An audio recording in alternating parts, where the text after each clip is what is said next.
un immense site à Marcheprime en Gironde. Les militaires américains l'utilisaient pour communiquer avec leur pays, mais elle fut détruite par les Allemands à la fin de la Seconde Guerre mondiale. Serge Guigné, Bertrand Jucla-Parker. 1917, l'armée américaine s'engage dans la Grande Guerre. Le général Pershing veut disposer d'une liaison permanente avec sa base. En France, la seule station de radiotélégraphie de Lyon est tournée vers l'Est. Il faut donc construire un émetteur. Près de Marcheprime, l'aérodrome de Croix-d'Ins, 70 mètres au-dessus du niveau de la mer, idéal.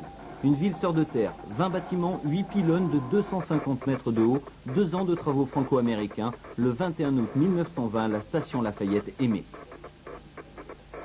C'était un texte de salutation, en fait, de la part des autorités françaises vers les autorités américaines pour dire ceci est le premier message qui sera transmis vers le monde entier depuis la station Lafayette, construite en collaboration avec les Américains. La guerre terminée, les autorités françaises profitent des installations. Les émissions en morse prennent la direction de l'empire colonial. Il y avait une véritable ville, il y avait des logements de fonction, il y avait une école, il y avait un endroit aussi où on pouvait s'approvisionner en alimentation. Il y avait également des grands bassins parce que l'émetteur était refroidi par eau. Donc l'eau chaude partait dans des bassins à l'extérieur et puis les gens se baignaient, ça faisait des piscines. Donc c'était immense, oui, c'était approvisionné par voie ferrée. En 1926, on installe même un poste de radiodiffusion Bordeaux-Lafayette. Durant la Seconde Guerre mondiale, l'armée allemande profite des installations pour adresser des messages aux sous-marins. Mais en 1944, devant l'avancée des troupes américaines, la station est entièrement détruite, laissée à l'abandon. Bâtiment reconverti en centre hippique, hanté par les amoureux de la station Lafayette qu'ils n'ont pourtant jamais entendu.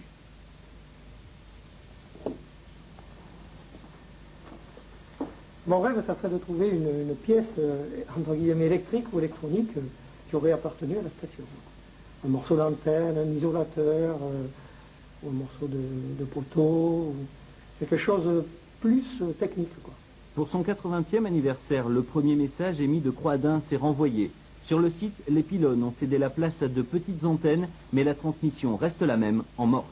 Le morse, c'est très simple, un simple manipulateur comme ça, un petit émetteur qu'on peut faire soi-même, ça déjà c'est un émetteur du commerce, mais vous pouvez faire un petit émetteur vous-même, vous le transmettez vers le monde entier. Pas besoin de satellite, pas besoin d'Ethernet, pas besoin de fil téléphonique, c'est direct. Et quand un radioamateur se plonge dans l'histoire de sa région, il se met à rêver. Mon rêve, ce serait qu'il reste un grand pylône. On pourrait s'en servir. Vendus à des particuliers, les bâtiments de la station Lafayette résonnent encore des messages du passé, même si aujourd'hui, rien ne rappelle cette histoire. Au rugby, les joueurs de